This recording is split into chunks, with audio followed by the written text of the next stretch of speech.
अब ये उस सेगमेंट में आती है जिस सेगमेंट में आजकल सबसे ज्यादा मार्केट है, जिसको बोलते हैं एक CSUV, मतलब एक कॉम्पैक्ट SUV के मार्केट में, जिसमें कि इसका जो फ्रंट है वो काफी मस्कुलर और बड़ा सा बना रखा है। ऐसा लगता नहीं है कि ये छोटी कॉम्पैक्ट है या फिर कुछ भी है। अगर यहाँ देख लें तो मेरे यहाँ तक आती है। आज की डेट में जितनी ऊंची गाड़ी है आगे से, वो ज्यादा पॉपुलर है क्योंकि उनकी रोड इंप्रेशन, रोड प्रेजेंस ज्यादा होती है। बट अगर इस कॉम्पैक्ट SUV को मैं आपको दिखाऊं कि इसका वजूद कितना बड़ा है, इसका जो साइज है वो छोटा नहीं लगता। मेरी हाइट है 5'11" और मैं अगर यहाँ पे खड़ा हूं तो ये मेरे कान से थोड़ी सी ऊपर तक आएगी, यहाँ तक। तो कार का साइज प्रॉपर बड़े टाइप का है। हाँ, इसका व्हील बेस थोड़ा सा छोटा है और ग्राउंड क्लियरेंस ज्यादा है, ये एक USP है। और एडवांस फीचर बताने से पहले मैं इसका आपको बूट स्पेस दिखाना चाहता हूँ। तो बूट स्पेस एक नॉर्मल फैमिली के लिए काफी अच्छा है। 450 लीटर्स के आसपास का बूट स्पेस है, बट उससे कोई फर्क नहीं पड़ता। लेकिन अगर आप ये सीट भी इसको डाउन कर देंगे तो ये काफी बड़ा बूट स्पेस यहाँ पे हो जाएगा। बड़े बड़े 2 लगेज तो यहाँ पे आ ही सकते हैं, और अगर आप सीट फोल्ड कर लेते हैं तो बड़े वाले बैग्स भी आ सकते हैं इसमें। लेकिन आजकल इंडिया में इतने ज्यादा एक्सीडेंट होते हैं, किस वजह से? लोग अपने फोन पे लगे होते हैं ड्राइव करते वक्त, तो उसमें ना एक्सीडेंट बहुत होते हैं। आगे ठुक जाती है, पीछे ठुक जाती है। उसी को बचाने के लिए ना इसमें देखो, ये एक कैमरा सिस्टम है। ये एडास लेवल 2 का पार्ट है, और ये कैमरा बेस्ड एडास लेवल 2 से चलती है, जिससे कि अगर मैं सामने खड़ा हूं और एक कार वहां से आ रही है और अंदर बैठा हुआ ड्राइवर ब्रेक मारना भूल गया, तो ये अपने आप ही ब्रेक मार लेगी। गाइस, ये जो कार है ये 10 लाख से 17 लाख के बीच में है इसका एक्सपेक्टेड रेट। लेकिन अगर देखा जाए ओवरऑल 10 लाख रुपए में भी जो डब्बा है, जो बॉडी है, आपको यही मिलने वाली है। लेकिन हमारे पास जो वेरिएंट है इस वक्त, ये टॉप वेरिएंट है, लेकिन मैनुअल है। मैं दिखाना चाहता हूँ कि टॉप वेरिएंट में कितनी चीजें मिल जाती हैं आपको। जो सेंसर सिस्टम है वो तो है ही बहुत बढ़िया है। इसके अंदर जो DRL है ना, ये बहुत खूबसूरत है। टर्न इंडिकेटर्स इसके साथ में फ्लैश करते हैं। और सोने पे सुहागा ये है इसमें कि होंडा ने अपनी टेक्नोलॉजी, जो चिप टेक्नोलॉजी है इनके पास LED की, वो 7 LED सेटअप दिया है इसके अंदर। 7 LED सेटअप कैसे है, अगर आप देख सकते हैं तो 7 LED प्रोजेक्टर यहाँ पे लगे हैं। पीछे जो लगे हैं वो 4 LED प्रोजेक्टर हैं। पीछे चिप्स लगी हैं, आगे राउंड प्रोजेक्टर्स लगे हैं। और अगर इस तरफ देखें तो यहाँ पे 3 प्रोजेक्टर्स हैं, पीछे LED चिप्स हैं। तो इसके अंदर वो गोल वाले प्रोजेक्टर्स नहीं है जो कि नॉर्मली देखे जाते हैं। इसके अंदर इनका खुद का अपना न्यू डिजाइन है। उसके बाद यहाँ पे इनका आ जाता है ये फॉग लैंप। अब ये जो फॉग लैंप है ये सपोर्टिंग लैंप के तौर पे काम करता है तो ये भी LED बेस्ड ही, बट लाइटों की पावर इतनी ज्यादा है कि इनकी जरूरत पड़ती नहीं, लेकिन फिर भी लगा के देते हैं क्योंकि नीचे नीचे का जो हिस्सा है, कभी अगर आपको देखना हो बिल्कुल ही पास का कार के, तो वो ये दिखाते हैं। और क्योंकि ये कॉम्पैक्ट SUV में आती है, लेकिन इसका मतलब ये नहीं है कि व्हील भी छोटे हैं भाई। 17 इंचेस के व्हील्स हैं, ब्रिजस्टोन के टायर दिए हुए हैं इसके अंदर। और अगर आप साइज देखते हैं तो 215/55 R17 का जो साइज है, 17 इंच व्हील्स का, वो मिलता है। एलॉय व्हील काफी अच्छे हैं। और अगर थोड़ा सा पास से अंदर की डिस्क दिखाओगे तो ये हाई स्ट्रेंथ वाली डिस्क इसके अंदर लगा रखी है वैसे। लेकिन यहाँ पे एक प्रॉब्लम है कि यार जो रेयर व्हील है तो सेम ही, एलॉय व्हील का साइज, टायर का साइज सेम है, लेकिन अगर आपको कैमरा में अभी दिख रहा होगा तो अंदर ड्रम ब्रेक है। ये चीज थोड़ी सी प्रॉब्लमेटिक हो सकती है कुछ टेरेन्स पे कि अंदर ड्रम ब्रेक है। अभी तक ये कार लॉन्च नहीं हुई, इसलिए ना इसकी जो डीप डिटेल है ना, नंबर्स जो सबसे ज्यादा पसंद आते लोगों को, वो अभी तक डिस्क्लोज नहीं किए गए। लेकिन ग्राउंड क्लियरेंस अब अगर ये देख लिया जाए तो मेरे को नहीं लगता कि ये 190 से 200 के से नीचे, 190 से नीचे या 200 के ऊपर होगी। तो 200 और 190 का है इसका ग्राउंड क्लियरेंस, जो कि काफी अच्छा है। तो 190 mm का हो सकता है या फिर 200 के आसपास जा सकता है। उससे कम हुआ तो थोड़ी सी प्रॉब्लम हो सकती है, लेकिन ग्राउंड क्लियरेंस जो है वो काफी अच्छी है। अब जी, ये जो जैपनीसों ने टेक्नोलॉजी डाली है इसके अंदर, वो यहाँ से भी थोड़ी सी दिख सकती है। ये है इसका हुड। इंजन को ढका नहीं गया है, इंजन पूरा खुला हुआ है। इसको बोल रहे हैं 1.5 लीटर इंजन है ये, मतलब 1500 सीसी का है। वैसे थोड़ा सा कम है, 94 समथिंग सीसी का है ये, जो कि 121 PS का पावर जनरेट करेगा। और अगर इसको हॉर्स पावर में देखा जाए तो 119 हॉर्स पावर ये देता है। 119 हॉर्स पावर का इंजन है ये, इनलाइन 4 इंजन है। और अगर इसको पास से देखा जाए तो कुछ ऐसा सा खुला हुआ दिखेगा ये, जिसके अंदर अगर इंजन कंपोनेंट देखे जाए तो ये आगे आपके मेन सिलेंडर्स आ गए, यहाँ पे आपके थोड़े से एक्चुएटर्स वगैरह आ गए, यहाँ पे एयर इनटेक आ गया है, यहाँ पे आपके वॉल्स आ गए हैं, बैटरी आ गई है, कंप्यूटर सिस्टम कार का, फिर फ्यूज बॉक्स, फिर वहाँ पे फ्लूइड आ गए हैं आपके, ब्रेक फ्लूइड, AC की लाइंस आ गई हैं, इलेक्ट्रिकल वायर्स आ गई हैं नीचे, और वहाँ पे आ गया है ABS और EBD प्रोग्राम की मैकेनिज्म। बट अब एक SUV के अंदर चीज चाहिए होती है, वो क्या होती है, वो होता है टॉर्क। इसका टॉर्क है 145 न्यूटन मीटर। अब इसमें 360 कैमरा जैसा फीचर तो नहीं है, इसके टॉप एंड वेरिएंट में भी नहीं है, लेकिन इसमें कुछ ऐसी सी चीजें जो इंडियन कंज्यूमर को समझ आएंगी या फिर उससे कॉस्ट कटिंग हो सकती थी। वो जैसे हम जब स्टीयरिंग को लेफ्ट मोड़ते हैं तो हम साइड व्यू मिरर के अंदर देखते हैं, लेकिन इसमें साइड व्यू मिरर के बाद में भी यहाँ पे एक कैमरा है जो आपको इसके इंफोटेनमेंट सिस्टम में, जो वो इंफोटेनमेंट सिस्टम है वहां पे दिखाएगा कि आपके लेफ्ट में कौन आ रहा है। सेम ही व्यू है, मैंने अभी ड्राइव की है, जो इसमें दिख रहा है वही वहां पे दिख रहा है। फिर इसमें ना ड्राइवर एंड को पैसेंजर की सीट पे भी यहाँ पे ये रिक्वेस्ट सेंसर है। आपकी पॉकेट के अंदर की हो, अगर जो की है वो कुछ इस टाइप की है, जो कि मुझे काफी सी पसंद आई। जैसे ही आप इसको लॉक करेंगे, ये इसके जो साइड व्यू मिरर्स हैं ये फोल्ड हो जाएंगे। अनलॉक करेंगे इसको तो ये अपने आप ही ओपन हो जाएंगे। ये कंपनी ने बाय डिफॉल्ट दिया है। बाकी को पैसेंजर सीट इसकी कुछ ऐसी सी है, ठीक ठाक सा है, थोड़ा सा डिसेंट सा है। अभी हम आपको इसको अंदर भी लाके दिखाएंगे, लेकिन अगर इसके डोर्स देख ले जाए तो वो थोड़े से फेडेड और ब्लैक, और ये जो हल्का सा ब्राउनिश जो कलर है ये अच्छा लगता है। यहाँ से सॉफ्ट है, यहाँ से सॉफ्ट है। ये चीज जो है ये हार्ड है, लेकिन ये जो एलिमेंट दिए हुए हैं सिल्वर कलर के, हल्के से ग्रेइश कलर के, ये अच्छे लगते हैं। हैंडल्स जो है इनकी क्वालिटी काफी अच्छी है, मतलब प्लास्टिक की क्वालिटी अच्छी यूज की है होंडा ने। बॉडी की अगर बात करूं तो यहाँ पे ये रूफ रेल्स आ जाती हैं, जो कि स्टडी तो लग रही है, फंक्शनल है या फिर नहीं, इसमें क्रॉस बार्स आप लगा सकते हैं, वो तो बाद में पता चलेगा। फिर यहाँ पे ये एक सनरूफ है, छोटा वाला सनरूफ है, अभी अंदर से दिखाता हूँ। शार्क फिन एंटीना के साथ में आती है, जो कि आज की डेट में हर एक कार के अंदर आता है। फिर अगर पीछे से देखा जाए इसको तो छोटा सा लिप स्पॉइलर है इसमें। यहाँ पे आ गया आपका ये वाइपर फ्लूइड रेयर, फिर डिफॉगर आ जाता है, यहाँ पे वाइपर आ गया। और ये जो लाइट है ये काफी क्लासी सी लगती है, रात को काफी सुंदर लग रही है। ये बंद गाड़ी ऐसी लगती है। यहाँ पे भी स्क्रीन है बड़ी सी, और यहाँ पे भी स्क्रीन है, 7 इंचेस की स्क्रीन है, और ये 10.2 इंचेस की स्क्रीन है। और ये जो है यहाँ पे छोटा सा छुपाया हुआ है स्टार्ट बटन। मैं क्लच और ब्रेक अगर प्रेस करता हूँ और स्टार्ट बटन को दबाता हूँ तो ये इसका इग्निशन सीक्वेंस है। राइट वाली जो देख रहे हो ये एनालॉग है, ये डिजिटल है। यहाँ पे बहुत सारी इंफॉर्मेशन आ जाती है। ये डिजिटल स्विंग घूमी थी, एक बार दोबारा से दिखाता हूँ।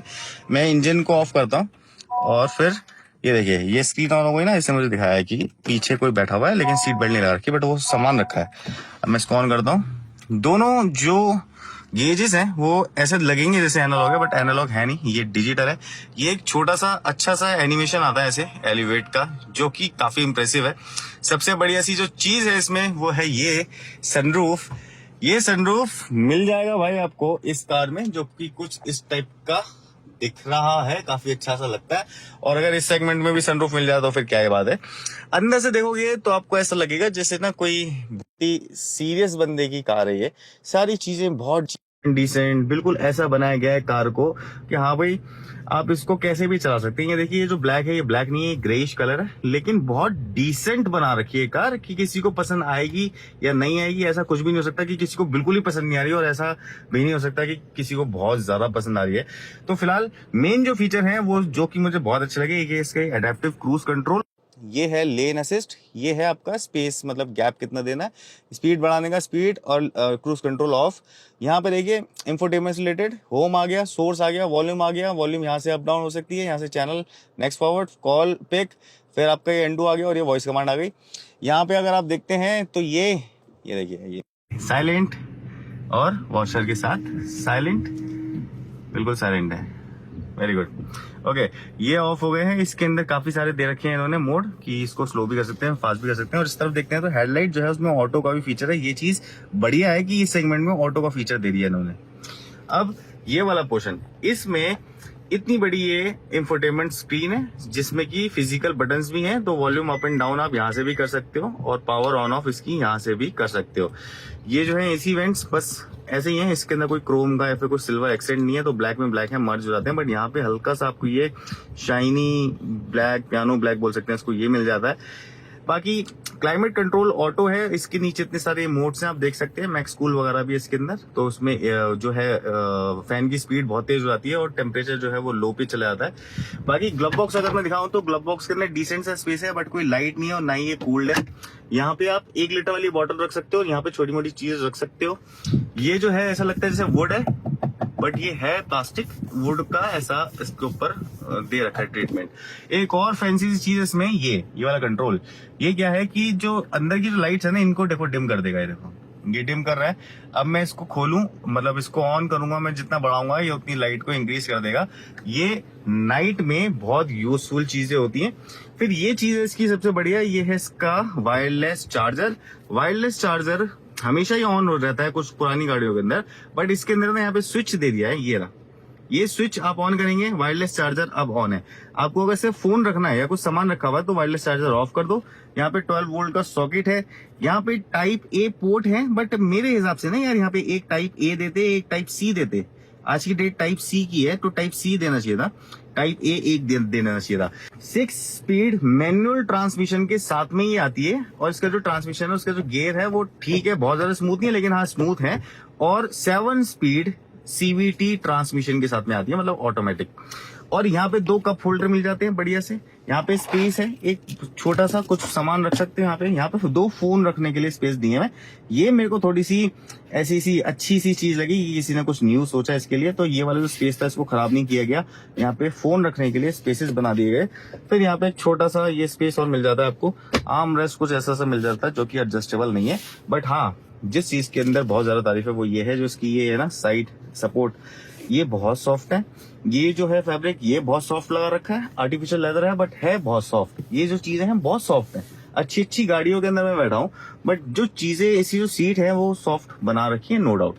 चलो जी, अब फैसले की घड़ी आ गई है और देखो मेरे सामने कितनी अच्छी प्यारी सी रोड है नोएडा की। ये जो इसका इंफोटेनमेंट सिस्टम है, इसके अंदर काफी सारे फीचर है। Android car play, Apple car play, Android auto जैसी सारी चीजें, लेकिन लॉक्ड है। अभी जब ये लॉन्च होगी तो इसके अंदर अपडेट आएगा। इसका एसी अच्छा लगा, बट अब इसकी गियर लगाते हैं फर्स्ट। और सबसे बढ़िया चीज जो मुझे चीज इसके लगी वो है इसका साउंड। इसका साउंड जो है ना इंजन का अंदर आता है, और ना ये देखो मतलब रेस कार वाला फील है। अभी भगा के दिखाता हूँ। सबसे पहले इसका ना गियर का जो रेशियो है वो चेक करेंगे। यहाँ पे देख लो, ये जो 0 दिख रहा है ये स्पीड है। फर्स्ट गियर में चेक करते हैं पहले, और इसकी मैं पूरी ब्राइटनेस बढ़ा लेता हूँ। ठीक है, स्टार्ट करते हैं। 3, 2, 1 स्टार्ट। साउंड सुनो कि क्या स्पोर्ट्स कार जैसे साउंड है। फर्स्ट पे पहुंचती है 50। अगर आपको भगाने का भी शौक है, ये सिर्फ उसके लिए दिखाया जा रहा है। सेकंड पे 80, थर्ड पे कितनी जा सकती है? थर्ड पे 110 के आसपास चली गई है। वेरी गुड, मजा आ गया। ये जो 1.5 लीटर इंजन है काफी अच्छा काम कर रहा है। और अगर मैं थर्ड पे और खींचूं तो 113 तक भी जा रही है, 123 तक चली गई। यहाँ पे जाके इसने 4th गियर मांगी है। इसका मतलब है कि जो इंजन है वो काफी रिफाइंड है। अगर मैं इसको 4th गियर पे भी भगा रहा हूँ तो ये 135 के आसपास आ गई। 5th गियर लगा दी मैंने, ये रहिए 140, 150, 160, 170, 180 तक ये जा सकती है अगर आपके पास में काफी लंबा स्पेस है तो। चलिए, ये तो हो गया कि हमने गियर रेशियो आपको दिखाया। अब एक मेन चीज है इसके अंदर, ये जो स्टीयरिंग अपने आप चलता है यार, ये क्या सही चीज बनाई है ना। देखो है तो ये एडास लेवल 2 के छोटे फीचर, लेकिन बढ़िया सी चीज है। ये वाला बटन जो है ये है लेन कीपिंग का, आपको लेन के अंदर रखेगा। मैं इसको प्रेस कर देता हूँ, अभी मुझे लेन के अंदर रखेगा, लेकिन मुझे एक्सीलेटर अभी खुद देना पड़ेगा। तो मैं क्या कर रहा हूँ, गियर कर रहा हूँ 4th, और यहाँ पे मैं ये क्रूज एडेप्टिव क्रूज कंट्रोल को ऑन कर दूंगा। अब मैंने 63 की स्पीड पे एडेप्टिव क्रूज कंट्रोल लगा दिया। मैं इसकी स्पीड थोड़ी सी बढ़ा देता हूँ। ये देखिए, ये मैंने इसकी स्पीड बढ़ा दी। अब देखिए कि मैंने दोनों हाथ छोड़े हुए हैं, ये स्टीयरिंग अपने आप मूव कर रहा है। मैं इसकी सिर्फ स्पीड बढ़ाऊंगा यहाँ से, और मेरे आगे जो भी कार इस वक्त आएगी या फिर कुछ भी होगा ना, तो ये देखिए अपने आप मूव किया। मैं लेन से बाहर जा रहा था, इसने मुझे लेन के अंदर रख दिया। देखो सही सिस्टम है। ये होती है थोड़ी सी सेफ कार बन जाती है। ये देखो लेन के अंदर लेके जाएगी। अभी ये कह रहा है कि हाथ रखो, लेकिन मैंने रखा नहीं है आप लोगों को दिखाने के लिए। लेकिन लेन से बाहर में जैसे निकलूंगा ये मुझे अंदर कर देगा, मेरे को लेन के बाहर जाने नहीं देगा। वो कमाल किसका है, इसके जो आगे कैमरा सिस्टम मैंने आपको दिखाया था उसका। और यहाँ पे अगर देख पा रहे हैं तो ये अब दिखा रहा है कि भैया अब मैं समझ नहीं पा रहा हूँ, तुम स्टीयरिंग पकड़ लो। तो जो एडास लेवल 2 में जो सेंसर्स काम करते हैं, देखो काफी तरीके से ये टेक्नोलॉजी काम करती है। एक तो होता है आपका जो रडार बेस्ड होता है, रडार बेस्ड बहुत एक्यूरेट होते हैं। दूसरे होते हैं आपके सेंसर बेस्ड और कैमरा बेस्ड। तीसरा है आपका ये वाला जो सबसे किफायती बोल लो उसको, और वैल्यू फॉर मनी बोल लो सिस्टम इंडिया के हिसाब से, जो आपको इस कार के अंदर मिल रहा है ये कैमरा बेस्ड होता है। इसमें सॉफ्टवेयर के थ्रू ये जो आगे ऑब्जेक्ट दिख रहे हैं इनको रीड किया जाता है और कंट्रास्ट जो रोड होता है, यानी कि जो हमारा टारमेक है इसका कंट्रास्ट, इसका कलर और ये जो व्हाइट कलर की स्ट्राइप्स देख रहे हो इनका कलर, इसका कंट्रास्ट वो बिल्कुल करता है कि कहाँ पे कंट्रास्ट है कहाँ पे नहीं है। तो जहां पे ये लेन नहीं होंगी वहां पे ये काम नहीं करेगा, इसको लेन चाहिए ही चाहिए।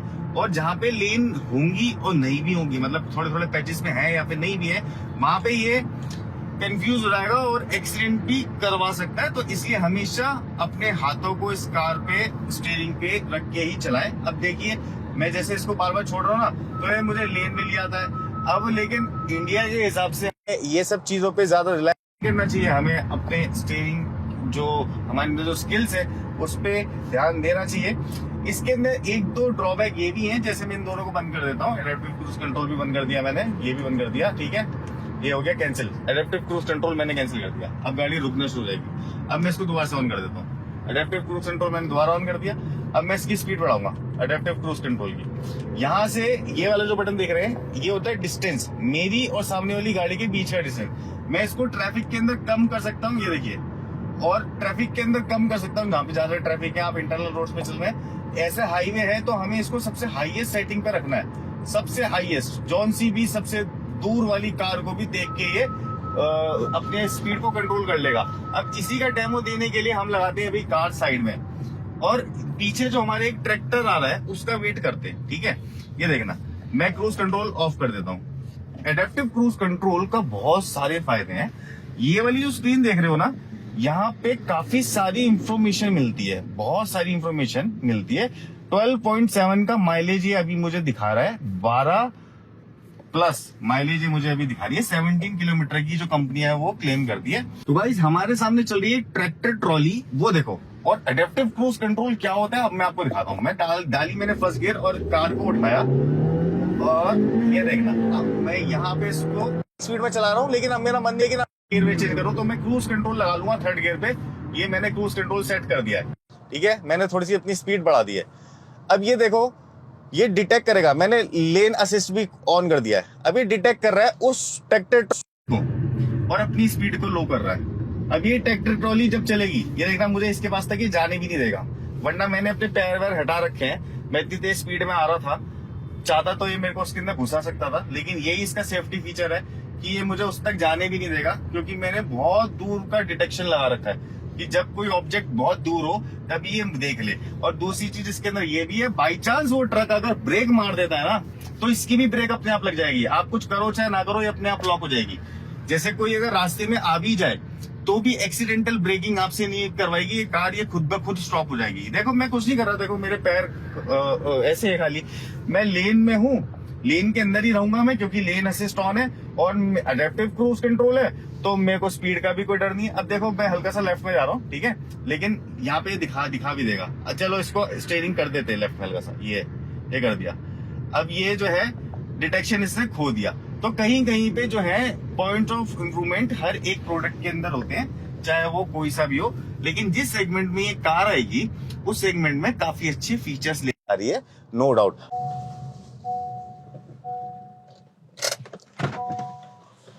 हाँ तो जी गाइस, काफी लंबी सारी बातें आप लोगों से कर ली, टेस्ट राइड भी ले ली इसकी। अच्छा लगा यार प्रोडक्ट मेरे को तो ना, इस पैकेज में, जिस पैकेज के अंदर ये आ रहा है, और जो इसका वो लेन असिस्ट वाला जो फीचर है वो भी, और जैसे एडेप्टिव क्रूज कंट्रोल, ये दोनों फीचर ना ऐसा फील दे देते हैं जैसे कि आप ना वो फ्यूचरिस्टिक कार चला रहे हो। कार का जो साइज है, फॉर्म फैक्टर, वो भी काफी बड़ा है, और मतलब बहुत बड़ा नहीं है कॉम्पैक्ट एसयूवी वाला। लगती ऐसी नहीं है कि छोटी है, बड़ी लगती है कार। अपने कंपटीशन में आएगी तो एक सेगमेंट अपना अलग से बनाने वाली है, क्योंकि जो इसके डिजाइन्स हैं वो थोड़े सडन डिजाइन्स हैं, ज्यादा चंकी डिजाइन्स तो है नहीं। कुछ इसके अंदर ऐसी चीजें जो कि पॉइंट ऑफ इम्प्रूवमेंट है, तो वो जो मुझे लगी वो मैंने आपको थोड़ी सी बताने की कोशिश करी कि थोड़ा सा और इसको चंकी अंदर से, और टेक्नोलॉजी वाइज जैसे टाइप सी पोर्ट हो गए, तो वो सारी की सारी चीजें होनी चाहिए थी, जबकि इसके अंदर टाइप ए पोर्ट है। बाकी अगर आपको कुछ ऐसा लगता है कि इसके अंदर इम्प्रूवमेंट होनी चाहिए लॉन्च होने से पहले, तो बताओ, कमेंट करो, बताओ कि क्या इंप्रूवमेंट इस कार के अंदर होनी चाहिए, क्या आप देखना चाहते हो। 10 लाख रुपए में अगर इतनी बड़ी कार मिलती है, या इतनी टेक्नोलॉजी वाली कार मिलती है 17 लाख रुपए में, तो क्या ये कार वर्थ है? हमारा काम था वीडियो बना के आप लोगों को दिखाना, आपका काम है हमें प्यार दे जाना, लाइक सब्सक्राइब शेयर, सब्सक्राइबर बढ़ाओ भाई, फॉलोअर्स बढ़ाओ, हमारे फॉलोअर्स बहुत कम है, सब्सक्राइबर्स भी बहुत कम है। नेक्स्ट वीडियो में मिलते हैं, तब तक के लिए बाय बाय।